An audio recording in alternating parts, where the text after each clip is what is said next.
znalo bi stati po zapravo fil žena, na kolinama sit mali oni tronoščići i vezati kapu.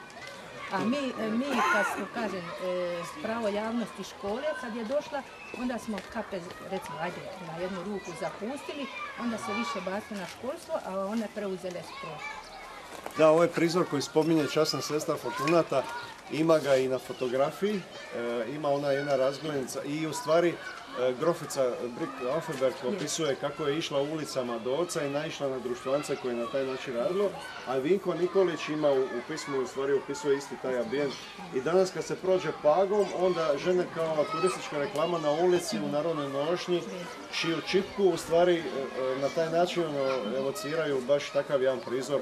I na Gorici još u onakvoj jednoj ulici kao što je Sveta Luca koja je čitavo u kaskadama, to mora da je izgledalo tih scena. Ja znam, pokojni, zapravo znam ste ga Igor Čijan.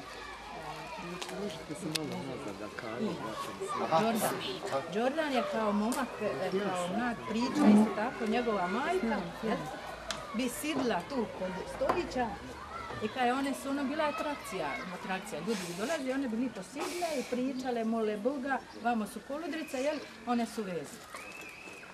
Da je bio onaj jedinstveni ambijent slučaj.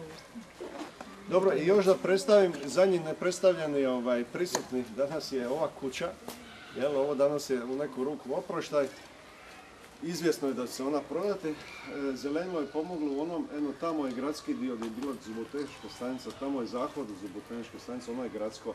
Zelenilo je pomoglo, evo na koncu je moralo, ono je gradski dio, pa su ispivali stablo što je prošla zima palo. Taj dio nacionaliziran u onoj tamo visini, ovaj ovdje stari dio po svoj prilici ide u prodaju. Dakle, u kući je spomenuti Đuro Matao i napravi ono da, što bi danas da neko radi, današnji poduzetnici krupniji bi napravili tako vjerojatno da otkupe jedan blok kuće i sagrade tvornicu. Međutim, njegov ključ je bio drugačiji. Dakle, on je ovdje napravio nešto što je funkcioniralo i kao škola za mlade, i kao pogon za proizvodnju materijala i onda kad bi mlade naučile taj zanat i kao udane žene bi kuće ostajale kooperakice. Tako da je ta mreža je bila, ajdemo reći, humanija.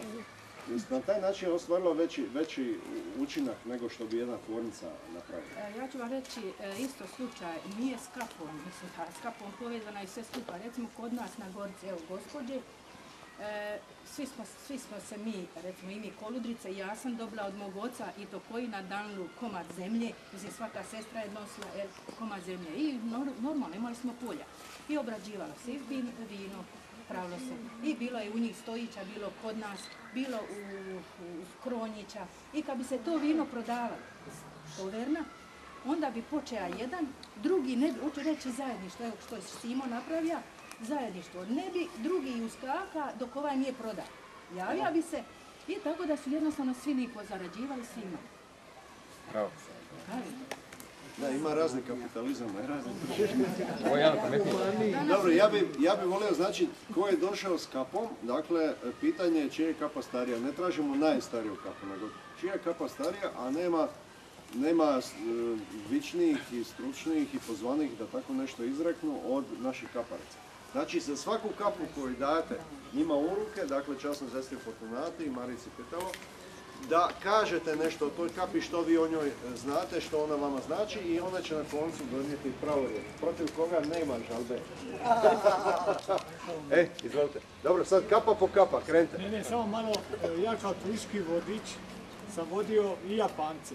Svi meni kažu, pa ja znam za japanski. Ne znam japanski, ali oni znaju engleski. Zašto? Je gospođa bila tamo blizu crkve Svetog Ivana i sada je ona preselila u Vodce, sad to nije bitno, tako da sam uvijek iskoristio priliku da Japanci se slikaju sa japanskom, sa zapravo ovom kapom i onda su oni nosili, oni su bili u pravilu iz Osake, tako da ta kapa danas egzistira i u Japanu. Oni vole da snimaju, ali često snimaju, ali ne znaju šta snimaju, šta kakvi znači, tako dalje. Znači, ako se tamo nastavi nositi, to će biti osačka varijanta šibenske kape. Drniške. Ili koje? Skradinske i vodičke. Dobro, kapu po kapu. Prominske, tako je. Svako mora braniti svoje boje.